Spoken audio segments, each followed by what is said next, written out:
يا صباح الجمال عليكم يا اهلاويه. حصل معايا موقف دلوقتي وانا رايح الشغل، راكب العربيه فانا متاخر، فانا قاعد في الكرسي اللي ورا، فبقول للسواق اطلع يا اسطى. قال لي يا اسطى، قال لي لسه اخويا ده بيشيل ثلاثه. قلت له يا عم انا هشيلهم. قال لي انت محمد عواد؟ قلت له يا عم هتهزر معايا ولا انا اهلاوي يا عم؟ راح قال لي يا عم في ايه بهزر يا عم، خد الامور بسلاسه شويه. قلت له يا عم انا مش محمد عواد يا عم، سلاسه ايه يا عم؟ صباحكم فل يا اهلاويه، صباحكم زي العسل.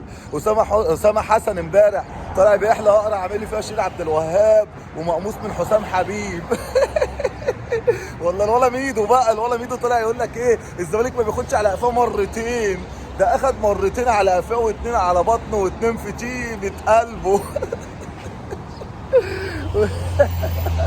ولا امير بقى، امير بيقول لك المخدرات غلت والشغله دي ما بقتش بتجيب همها فانا استقيل. راح التاني قال له لا انت زي احمد وامير ابني. يا ابني ما هو ابنك. قال لا ده مدير كوره.